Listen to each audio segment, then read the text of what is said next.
Di Ngawi, bupatinya sampai mengeluarkan instruksi, ya surat edaran instruksi bahwa melarang masjid mengumumkan berita kematian. Karena apa? Motifnya ingin menenangkan masyarakat. Tetapi kan ini menjadi masalah juga ketika masyarakat didinakbobokan seolah-olah COVID sudah terkendali, tetapi justru kematiannya masih banyak.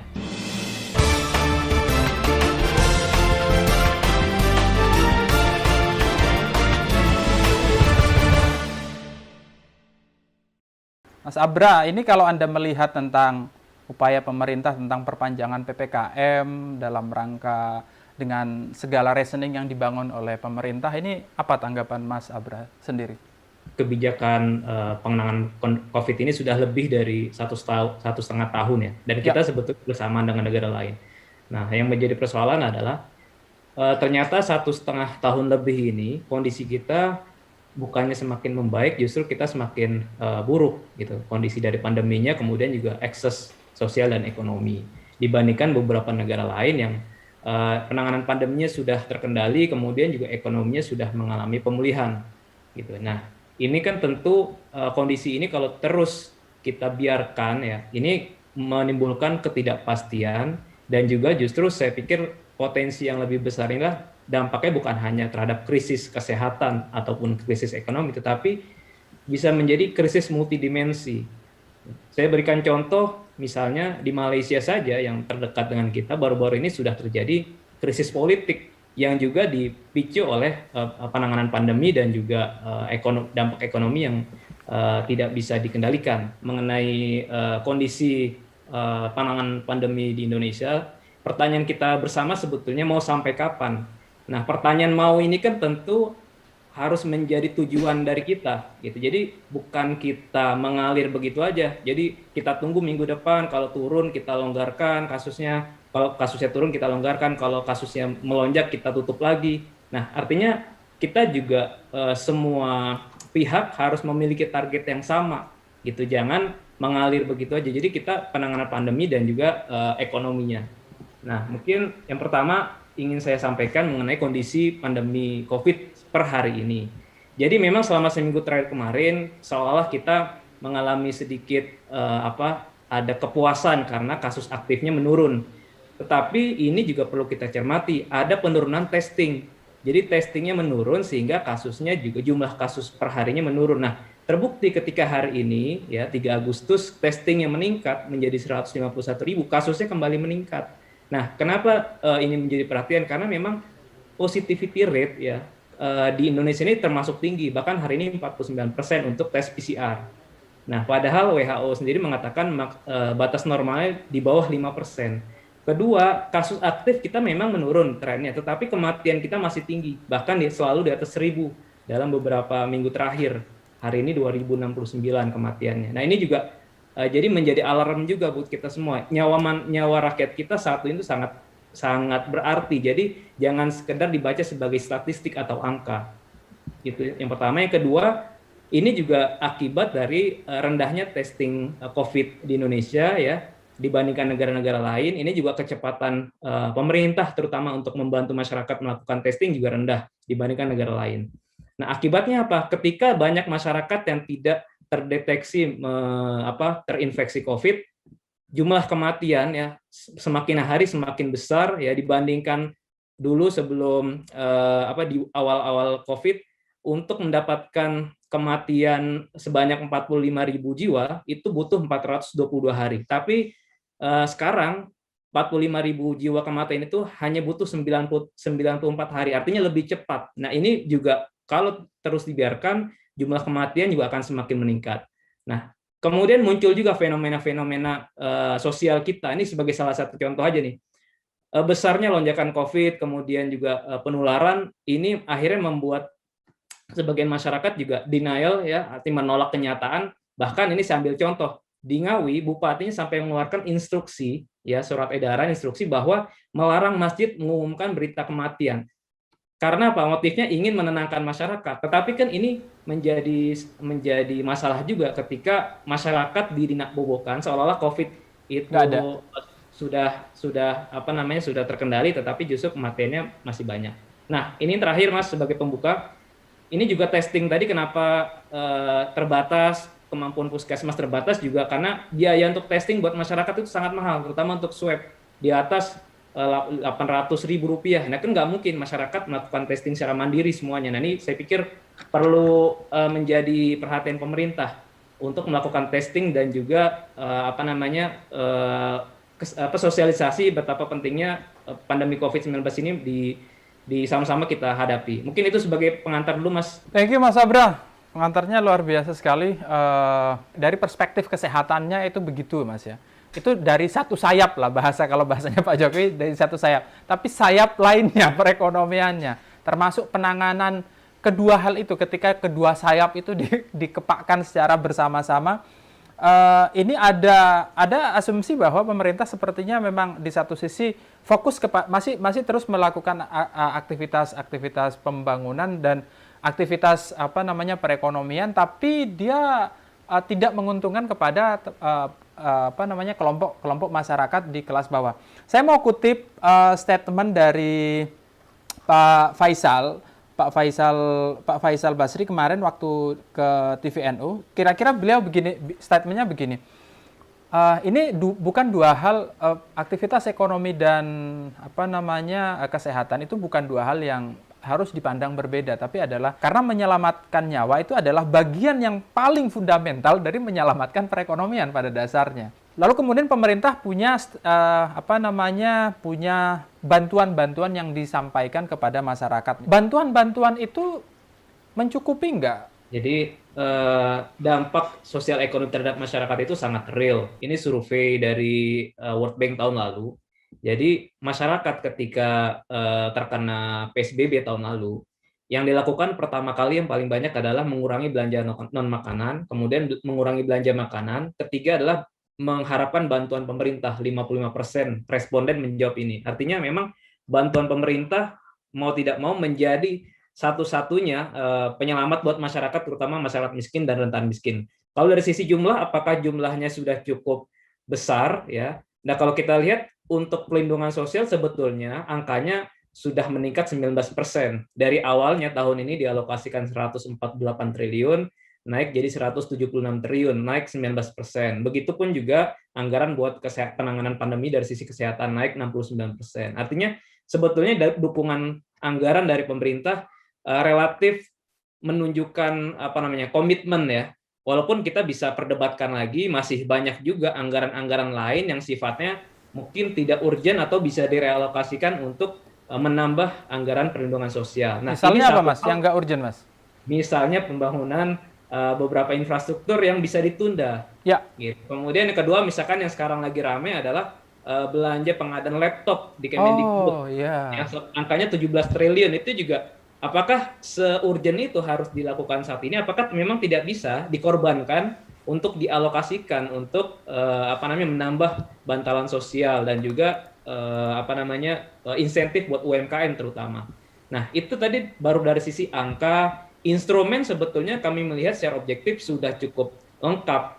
Jadi dari sisi demand buat seluruh lapisan masyarakat sudah banyaklah varian bantuan sosial ya, untuk jumlah maupun tapi mungkin dari sisi nominal ya relatif kecil ya. Kalau dibilang 300.000 apakah cukup buat satu keluarga, ya tentu sangat jauh dari kata cukup. Nah, mungkin bisa kita bandingkan dengan negara-negara lain. Ini yang menarik, tadi dikatakan apakah kesehatan dan ekonomi ini sesuatu hal yang bisa berjalan bersama. Nah, yang dilakukan di beberapa negara seperti di Cina yang saat ini sedang melonjak lagi adalah dilakukan lockdown, kemudian testing untuk seluruh populasi, kemudian juga memberikan bantuan seperti di Sydney, itu 8 juta rupiah senilai 8 juta rupiah per minggu untuk satu keluarga. Memang bisa kita perbandingkan, pasti kapasitas fiskalnya berbeda, tetapi paling tidak menggambarkan komitmen pemerintah bahwa lockdown ini harus dilakukan dan juga harus diberikan insentif buat masyarakat. Nah, itu baru dari sisi tataran di atas kertas, anggaran, kemudian juga varian bansos. Nah, kalau kita lihat implementasinya seperti apa, ya tentu banyak masalah ya. Masyarakat merasa banyak yang tidak mendapatkan bansos. Kalau kita bicara, dan bahkan sudah mulai banyak kampanye untuk mengibarkan bendera putih ya, artinya sudah kewalahan. Jadi bahkan dari pedagang, dari restoran, buruh dan segala macam tuh sudah mulai muncul gerakan-gerakan bendera putih, dan ini juga sudah dimulai di Malaysia tadi saya bilang bisa menyulut krisis politik. Kemudian juga ada fenomena lain di tengah itu, ada muncullah beberapa isu-isu yang sensitif. Misalnya anggota DPR isoman dibiayai oleh negara dan jelas-jelas itu dibiayai oleh pajak. Ya, dibandingkan masyarakat yang banyak melakukan isoman karena terpaksa tidak bisa ditampung di rumah sakit. Jadi ini terjadi kontradiksi ya antara level kebijakan dan di tataran real. Nah, terakhir mungkin yang saya ingin tunjukkan bagaimana ini contoh di Cina ketika awal-awal tahun lalu pandemi mulai menyebar, memang harus ada kebijakan yang konsisten dan tegas.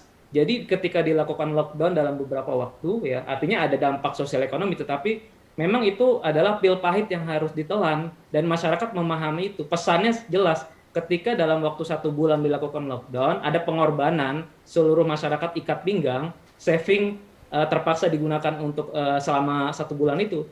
Ketika kasus menurun ya, ekonominya juga mulai membaik gitu di Cina, dan juga ada respon-respon dari sisi pengadaan penemuan vaksin, kemudian juga pemberian vaksin dan lain sebagainya oleh pemerintah Cina, sehingga ekonominya di awal memang mengalami kontraksi sampai minus 6,8%, tetapi setelah pandemi terkendali ekonominya kembali pulih. Nah, kalau kita bandingkan dengan Indonesia, ya tadi mimpinya adalah ketika pandemi sama ekonomi mau dua-duanya bisa terselesaikan. Nah, realitasnya ekonomi kita 4 triwulan terakhir masih mengalami kontraksi. Tahun lalu kita minus 2%.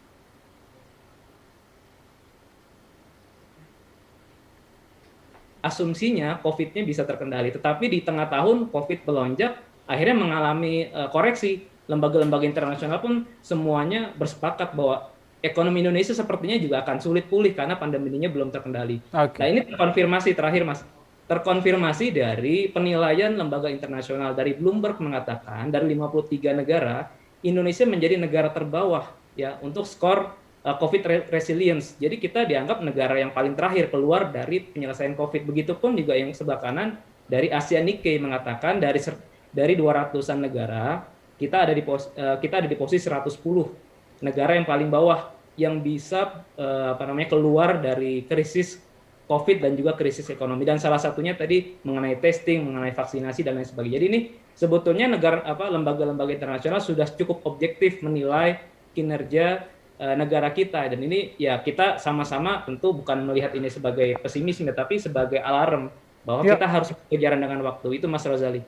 Siap, thank you Mas Abra, insight-nya menarik sekali ya, ngelihat perbandingan dan pandangan dari negara-negara lain terhadap kita. Apa yang mesti diperbaiki dari penanganan COVID ini yang dirasa kurang dan bagaimana pemerintah untuk memperbaikinya dan kemudian untuk diimplementasikan sebagai kebijakan barangkali Mas untuk kedepannya. Silakan Mas. Mungkin tadi saya mau menyambung juga mengenai agenda besar kita vaksinasi massal. Ya. Jadi tadi sedikit menyambung betul dari kata Ibu Nadia bahwa memang tantangan kita selain kita harus menyediakan pasukan vaksin yang besar, juga mendistribusikan dan juga meyakinkan masyarakat. Nah, memang ya kita paham, kita perlu mengkampanyekan terus bahwa korban jiwa yang meninggal ini memang karena tidak divaksin. Ini buktinya di Banyuwangi dari data 93% pasien COVID meninggal belum divaksin dan terkonfirmasi dari Kemenkes. Dan kurang lebih memang 30-40% dari hasil survei beberapa lembaga mengatakan masyarakat tidak bersedia untuk divaksin. Nah, ini memang jadi PR besar buat kita semua, bukan hanya pemerintah, dari Nahdlatul Ulama juga meyakinkan ke kantong-kantong masyarakat yang kira-kira ada di wilayah mana sih yang resisten terhadap vaksin. Itu yang pertama. Itu yang banyak orang NU-nya itu, Mas. Nah, itu dia. Jadi artinya tanggung jawab terbesar justru ada di NU. Nah, yang kedua, saya pikir narasi yang lain juga yang harus diperbaiki adalah saat ini kan kita bagaimana pemerintah meyakinkan. Nah, muncullah dua opsi kebijakan. Apakah disinsentif ya, menakut-nakuti kalau tidak divaksin nanti tidak terlayani, tidak bisa masuk pasar, tidak bisa masuk mal, bahkan tidak bisa makan di warteg karena harus bawa surat vaksin.